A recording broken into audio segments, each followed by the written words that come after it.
Bismillahirrahmanirrahim. Assalamualaikum warahmatullahi wabarakatuh. Perkenalkan, nama saya Ahmad Akbar, NIM 1931041160, jurusan Pendidikan Jasmani Kesehatan dan Rekreasi, kelas PJKRD.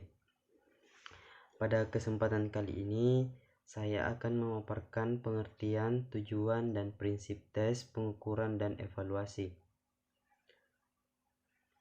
Yang pertama, pengertian tes.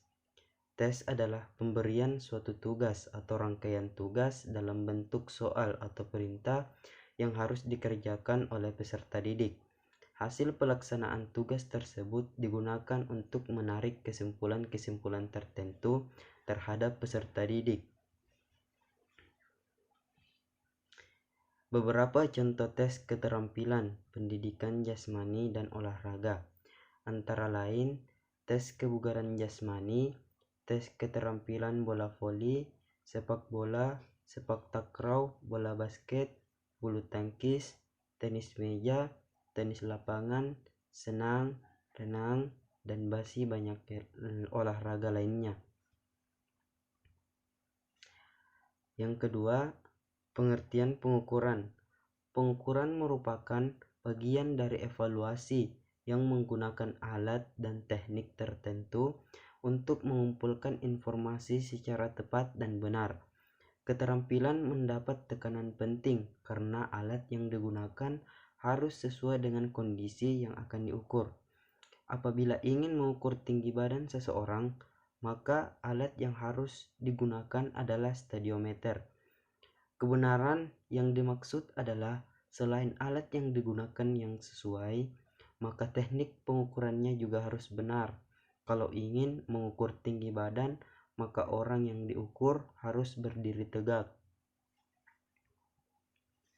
Contoh pengukuran yang sering dijumpai dalam pendidikan jasmani, diantaranya adalah mengukur kecepatan lari, renang, dan balap sepeda dengan menggunakan stopwatch, mengukur jauhnya lompat atlet lompat jauh, tinggi lompatan atlet lompat tinggi, jauhnya lemparan atlet lempar lembing, lempar cakram, tolak peluru, dan lontar martil diukur dengan menggunakan meteran.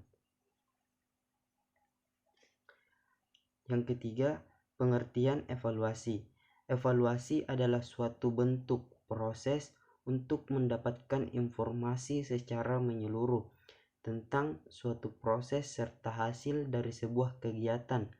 Sedangkan evaluasi pembelajaran merupakan proses untuk memperoleh informasi yang menyeluruh dan berkesinambungan tentang suatu proses dan hasil belajar peserta didik, sehingga bisa dijadikan sebagai dasar dalam penentuan perlakuan lanjut. Secara umum, tujuan evaluasi pembelajaran adalah untuk mengetahui keefektifan dan keefisienan sistem pembelajaran secara luas. Sistem pembelajaran yang dimaksud meliputi tujuan, materi, metode, media, sumber belajar, lingkungan, maupun sistem penilaian itu sendiri. Yang keempat, tujuan pengukuran dan evaluasi. Dalam dunia pendidikan, setiap langkah yang dilakukan harus selalu mempunyai tujuan, termasuk juga semua kegiatan dalam mata pembelajaran pendidikan jasmani. Untuk mengetahui tingkat keberhasilan pendidikan di sekolah diperlukan pengukuran dan evaluasi. Berikut adalah tujuan pengukuran dan evaluasi. A. Penentuan status siswa. Pengukuran dan evaluasi dapat digunakan untuk menentukan status kemajuan atau prestasi siswa. Hasil dari pengukuran dan evaluasi ini dapat digunakan untuk menempatkan siswa sebagai atau sesuai dengan kemampuan yang dimiliki untuk promosi dari suatu kelas ke kelas yang lebih tinggi atau menaikkan siswa ke tingkat berikutnya. Contoh dalam cabang olahraga, sebuah tim sepak bola divisi 1 akan dapat masuk ke divisi utama apabila tim tersebut menduduki urutan atau ranking pertama dalam sebuah kompetisi yang diputar selama 1 tahun. B. Pengelompokan siswa. Pengelompokan dapat didasarkan pada beberapa macam alasan, dan pengelompokan tersebut dapat didasarkan pada tingkat usia, kondisi kesehatan, struktur tubuh, tinggi dan berat badan, keterampilan, jenis kelamin, minat, dan sebagainya. Pengelompokan ini dapat berfungsi untuk memperbaiki pelaksanaan pengajaran dengan cara melakukan pengelolaan kelompok yang homogen. Pengelompokan dalam cabang olahraga dapat dicontohkan sebagai berikut. Seorang dosen yang membina mata kuliah bola voli sebelum perkuliahan berlangsung dalam semester tertentu, dosen tersebut melakukan tes awal untuk mengatur atau mengukur keterampilan dasar bola voli yang telah dimiliki oleh mahasiswa peserta kuliah. Berdasarkan data yang diperoleh, melakukan pengukuran tersebut, dosen memutuskan pembagian peserta kuliah menjadi 3 kelompok sesuai dengan tingkat kemampuan yang dimiliki. Misalnya, baik, sedang, dan kurang. Melalui pengelompokan ini diharapkan akan membantu guru dalam mengelola kelas, karena kelompok tersebut relatif homogen kemampuannya, sehingga mahasiswa yang kurang memiliki keterampilan dalam bermain bola voli nantinya akan dapat meningkat dengan cepat dan dapat menyesuaikan diri dengan mahasiswa lain yang kemampuannya berada di atasnya. C. Seleksi. Pengukuran dan evaluasi dapat digunakan untuk menyeleksi siswa dari suatu kelompok dalam kegiatan yang berkaitan dengan mata pelajaran pendidikan jasmani. Biasa dilakukan untuk menyeleksi anggota tim olahraga yang mewakili kelas sekolah. Seleksi siswa ini melibatkan kemampuan fisik, sosial, dan emosional.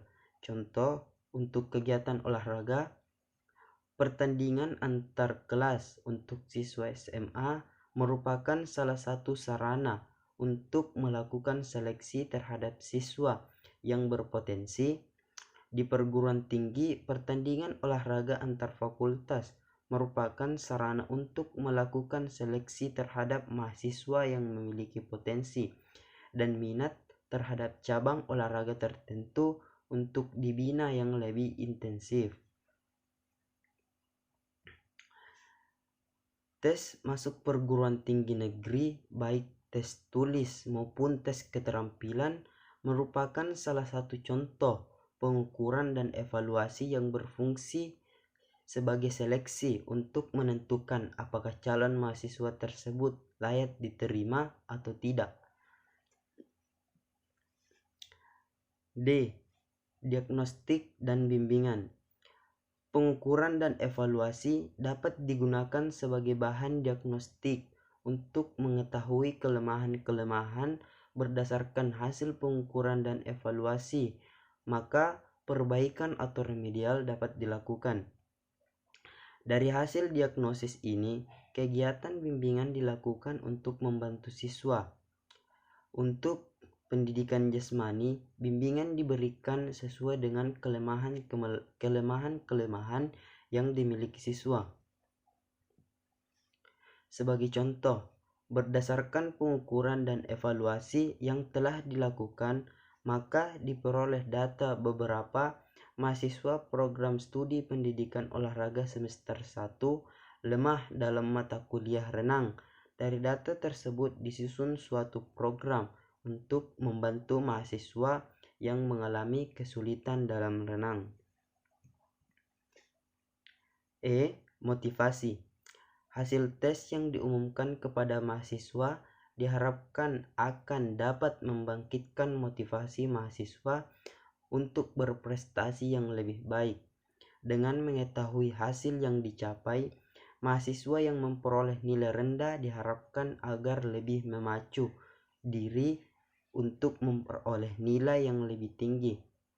Bagi mahasiswa yang memperoleh nilai yang tinggi diharapkan dapat mempertahankan prestasi yang dicapai, bahkan kalau dapat ditingkatkan. F. Mempertahankan standar.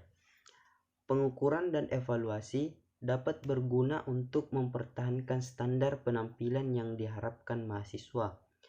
Pengukuran dan evaluasi tidak hanya sekedar digunakan untuk menilai mahasiswa, tetapi dapat juga untuk melihat sampai sejauh mana keberhasilan pengajaran telah tercapai. Dengan demikian, bukan hanya menyangkut materi saja yang dievaluasi, melainkan proses pengajarannya pun harus dievaluasi secara cermat. Evaluasi harus dilakukan dengan pengorganisasian yang baik dan cermat agar kegiatan yang dilakukan lebih efektif. G. Melengkapi pengalaman pendidikan. Hasil evaluasi berguna bagi dosen dan mahasiswa untuk melakukan perbaikan. Berdasarkan hasil yang diperoleh, dosen dapat belajar tentang dirinya dan tentang kegiatan yang dilakukan. Dengan demikian, dosen tidak hanya mempelajari tentang mahasiswa saja, melainkan juga dapat menemukan informasi yang berguna bagi dirinya maupun bagi mahasiswanya. Pengalaman yang diperoleh tersebut penting sekali, artinya untuk melengkapi pengetahuan yang telah diperoleh sebelumnya. Pengalaman tersebut dapat berupa ketetapan penggunaan metode mengajar atau aktivitas lain yang berguna bagi mahasiswa. Yang kelima, prinsip-prinsip pengukuran dan evaluasi. Suatu prinsip akan diperhatikan sebagai aturan yang akan menuntun suatu kegiatan. Apabila seorang guru pendidikan jasmani ingin berhasil dalam program evaluasi, maka guru tersebut harus tahu pasti prinsip-prinsip evaluasi. Prinsip-prinsip evaluasi diantaranya adalah: yang pertama, program pengukuran dan evaluasi sesuai dengan filsafat hidup dan pendidikan. Prinsip pengukuran dan evaluasi tidak boleh bertentangan dengan filsafat hidup yang dianut dan berlaku pada masyarakat tertentu. Pengukuran dan evaluasi yang berlaku di Indonesia tidak boleh bertentangan dengan Pancasila dan harus selaras dengan Pancasila. Yang kedua, pengukuran harus dilakukan secara objektif. Objektivitas sudah mulai diberlakukan sebelum sesuai atau suatu tes dilaksanakan, yaitu pada saat merencanakan sebuah evaluasi, seorang guru pendidikan jasmani dalam memberikan nilai harus objektif. Nilai yang diberikan kepada siswa harus didasarkan pada data-data yang diperoleh dari hasil pengukuran sesuai dengan kondisi siswa. Bertolak dari sifat objektif tersebut, maka tidak benar apabila ada guru pendidikan jasmani yang memberikan penilaian berdasarkan unsur-unsur yang subjektif, karena hal tersebut akan mempengaruhi keabsahan dari penilaian itu sendiri, di mana penilaian tidak didasarkan pada data-data yang sebenarnya, tetapi berdasarkan keinginan guru itu sendiri. Yang ketiga, evaluasi dilaksanakan sebelum, selama, dan setelah proses belajar mengajar. Evaluasi yang dilaksanakan sebelum berlangsungnya proses belajar mengajar dimaksudkan untuk mengetahui kemampuan awal yang telah dimiliki siswa. Hasil evaluasi tersebut dapat dipergunakan sebagai bahan pertimbangan dalam menyusun program ataupun metode penyampaian, serta berguna untuk melakukan pengelompokan siswa berdasarkan kemampuan yang dimiliki. Evaluasi yang dilaksanakan selama proses belajar mengajar dimaksudkan untuk memberikan bantuan apabila anak didik mengalami kesulitan dalam mengikuti pelajaran tertentu. Evaluasi yang dilaksanakan selama berlangsungnya proses belajar mengajar dapat berfungsi sebagai motivator bagi siswa yang tidak mengalami hambatan. Evaluasi yang dilaksanakan setelah berlangsungnya proses belajar mengajar dimaksudkan untuk menentukan tingkat kemajuan yang telah dicapai selama mengikuti pelajaran, yang pada akhirnya dapat digunakan sebagai bahan pertimbangan dalam menentukan nilai setiap siswa. Yang keempat, prinsip kontinuitas. Evaluasi dan pengukuran harus dilaksanakan secara terus-menerus selama proses belajar mengajar berlangsung. Hal ini karena pada dasarnya evaluasi mulai dilaksanakan sebelum, selama, dan setelah kegiatan belajar mengajar berlangsung. Mengajar berlangsung, prinsip kontinuitas dalam evaluasi akan membantu memberikan data yang dapat atau data yang tepat atau data yang sebenarnya tentang kemampuan siswa yang nantinya akan membantu dalam menentukan nilai siswa. Yang kelima, prinsip menyeluruh. Dalam memberikan evaluasi, aspek-aspek penting yang ada harus tercakup secara keseluruhan. Dalam bidang pendidikan, aspek-aspek tersebut meliputi kognitif, afektif, dan psikomotor. Dengan demikian, ketiga aspek tersebut harus menjadi pertimbangan bagi seorang guru dalam melakukan evaluasi. Komprehensif dapat diterjemahkan sebagai keseluruhan komponen penting dalam pengajaran harus masuk dalam evaluasi. Contoh, untuk mata kuliah bola voli, evaluasi yang dilakukan harus mencakup materi, teori, dan praktek. Untuk teori meliputi sejarah bola voli, peraturan permainan bola voli, perwasitan bola voli, teknik dasar dalam permainan bola voli, dan untuk tes praktik meliputi teknik dasar dalam permainan bola voli yang terdiri dari servis, passing, smash, dan block. Yang keenam, pengukuran dan evaluasi harus dipimpin dan dikelola oleh orang yang ahli dalam bidangnya. Seorang guru yang harus menguasai materi yang akan diajarkan dengan baik dan dapat melakukan evaluasi terhadap bahan pengajaran yang telah diberikan dengan benar. Kemampuan ini diperlukan agar pengajaran pendidikan jasmani benar-benar dapat dilakukan secara efektif dan dapat dihindari kesalahan-kesalahan yang diakibatkan karena kurang kemampuan guru sebagai pengelola. Berangkat dari prinsip ini, maka mata pelajaran pendidikan jasmani yang ada di sekolah seharusnya hanya akan diajarkan dan dievaluasi oleh guru yang berwenang dalam bidangnya, yaitu guru pendidikan jasmani lulusan dari program studi pendidikan olahraga dan kesehatan, pendidikan kepelatihan olahraga, dan kependidikan olahraga dan rekreasi.